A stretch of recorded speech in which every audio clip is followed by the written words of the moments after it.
Hi. So I'm doing this video because I've had a number of conversations over the past, I'd say like week or so, and especially today I've had like 3 conversations with clients, and then I've also had a couple of people reach out about how triggered people get, especially inside of relationships with complicated people, people who are purposefully like gaslighting or crazy making, or they're like purposefully argumentative or try to trigger, or they just get under our skin. They're the ones that like stay inside of our minds, and like we're having conversations with them and we're arguing with them in our heads, and we're not going to sleep at night, and et cetera, et cetera, et cetera. Those conversations, those relationships. First and foremost, and I really want to speak to the ones that are like can be particularly nasty. The ones who like to speak with contemptuous tones and disdain and try to humiliate a little bit. And they say a kernel of truth, and they have you feel at times like questioning oneself. And then you start defending, and you start explaining yourself and justifying your behavior over and over and over again. And there are addictive quality to those relationships. And what I mean by addictive quality is the very thing where we're up at night, we're having conversations in our head, we're like in the car talking to them. We can't really we haven't been finished. We think that if we say the right thing, if we do the right thing, if we somehow have the better argument, that thing, that relationship, that moment where you haven't been understood will finally be understood. First and foremost, understand that you're in a pattern. Sometimes it's an addictive pattern, but you are in a pattern. If you've already tried to explain yourself once, twice, 3 times in different ways, and that person just refuses to acknowledge your feelings, understand where you're coming from, doesn't get it, doesn't change, says, oh, I understand, but then doesn't change behavior, like nothing you say, there's not a book you can give them. There's not a therapeutic modality that you can offer them. There's not well, if I pretzel myself this way, and if I bat my eyes that way, and I say it in really quiet tones so that they can, like, no amount of work, none, is going to actually shift that person. None. The only thing possibly that will shift is your own changed behavior. I'm talking specifically about the kind of relationships where the actual foundation of that relationship is fighting, complications. You are constantly trying to get something, like something of yours understood, and they keep trying to like change the goalpost. Part of it is the crazy making, those kinds of fundamental, like challenging, deeply frustrating, at times really painful relationships. When that's the case, how to get untriggered inside of that is first and foremost, is understand that you're in an addictive pattern and get the hell out. Like leave immediately. I don't care if you're pit bull, like in your jaw clenched to say the next thing. Leave. Even if you tell yourself, I'm going to give myself 15 minutes to just take a breather. Leave, disengage, get the hell out of Dodge. Just stop. I've already done a post about this. Stop. And then how to get untriggered, because part of the reason why we're even in those relationships, part of the reason why is like we're in those is because we're literally inside of like, I'm gonna, and that's a trigger. So how do we get untriggered inside of that? This is not going to be good news inside of like people who want to fix a quick fix. This is not a quick fix kind of thing. How we get untriggered is we literally, when we are away from them, we don't go to them to get the trigger fixed. It's like going to, if you're a heroin addict, it's like going to heroin to get your addiction fixed. It's like going to alcohol if you're an alcoholic to get your alcoholism fixed.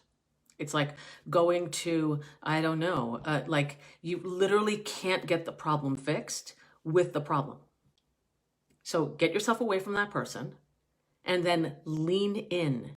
Lean the fuck in to the feeling. Slow down.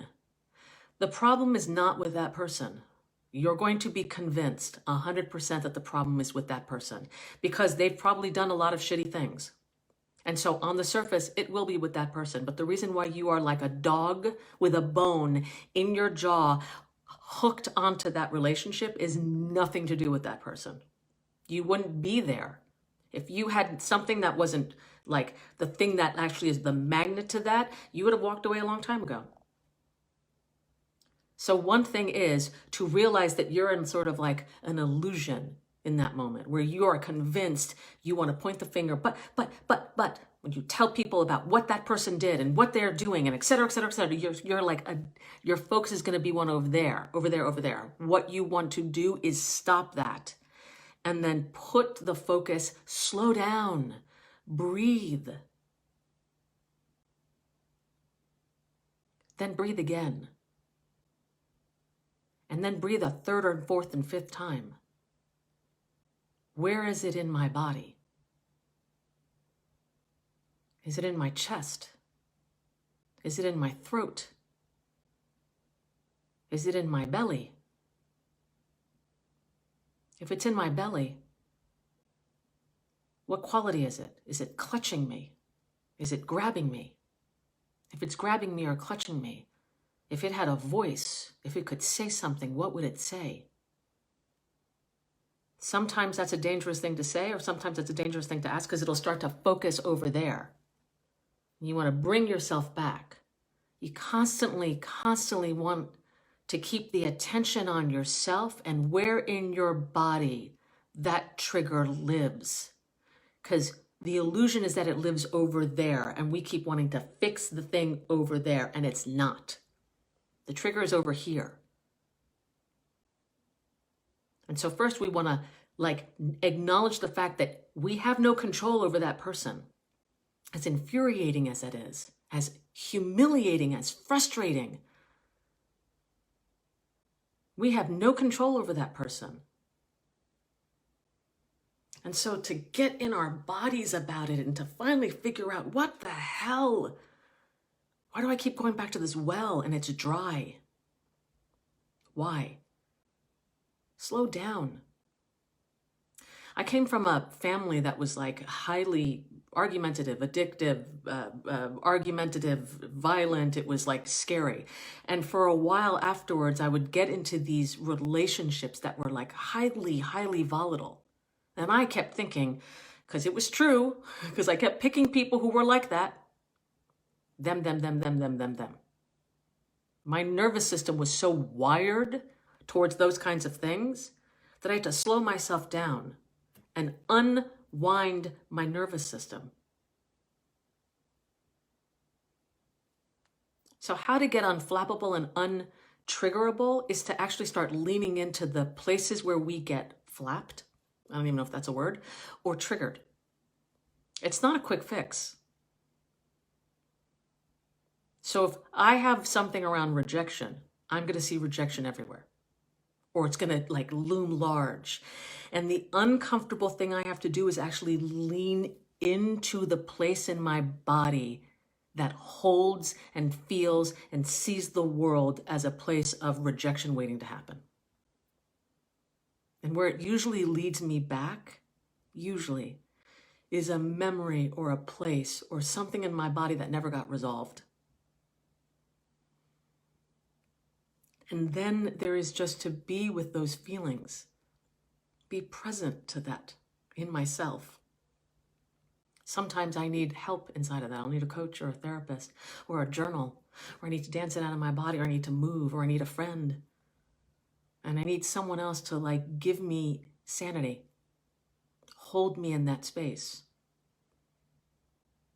But the more I can do that, the more I can manage and look at my own spots inside of me that I haven't actually quite dealt with. That I'm like using the world outside of me to bring up inside of me, the more I can deal with that, the more that person over there, I become, nope, not going to go there. And I've said this before, but I'm going to reiterate it. If you have someone in your life who's constantly like on you and is constantly triggering you, if you're committed to sanity and peace of mind, because if you're not committed to sanity and peace of mind and you just want to be right and you want to make sure that this person like understands and gets it, and you're going to like die trying to make sure that they're, no, you have to listen to me. Well, then you're going to have one particular quality of like how you're going to have your life. But if you actually want sanity and peace of mind, this is the frustrating thing, is letting go of what that person thinks about you or feels about you or is telling other people how to think about you or feel about you is deeply challenging. We want to control that. And the challenge inside of that is letting go of that, like what they say, what they do, what they're like, how their behavior is, like letting that the fuck go. If someone is telling me that I'm a liar, I have this, actually not a liar, but if someone is telling me something like I'm on the internet just like everybody else is, and on the internet people always want to challenge and do and rub your face in and be humiliating and like try to like put your face in shit, right? If I am like, I say like, no, I'm not. I say, like I'm literally wrestling with a pig in shit. Nothing good comes from that. If I can say my piece for others in a way that works, then I do. And if not, and then I deal with the part of myself that's like, but that didn't feel good. And that was humiliating. And that was, I do not put it in that person's lap. They don't give a fuck about me. They wouldn't have behaved that way if they did. But I care about me. And how I know I care about me is that I behave in a way where I do. I drop the poisonous banana over there and I go, okay, there, baby. I know, that feeling came up. That sucked. That sucked. I hate it when someone tries to humiliate me. I hate it. Or hurt me. Or yell at, who knows, whatever. So how do you get untriggerable? Is that you disengage from the person who is triggering you. And then you slow down and you be with the feelings inside that had you be triggered in the first place. If you do that little by little every single day, then someone, just like with Game of Thrones, Tyrion, I don't know if you're a Game of Thrones fans, but you know how Tyrion was like they would say you're a dwarf and he'd be like, whatever, I own that shit. You just own the stuff that people are trying to bullshit you with about. Do you know what I mean? So that you're like, yeah, whatever. It takes time. The world will give you ample opportunity to work on this shit. Trust me on that. Anyway, I talk about this stuff with people because I'm guilty of it. Everybody I know is guilty of it, of like how life just like puts like the hook inside your nose and then starts to like drag you around. Little by little, my friends, little by little. If you have questions, reach out, and I hope that helps with something. It's not easy, but it's certainly the thing that unwinds. All right, bye.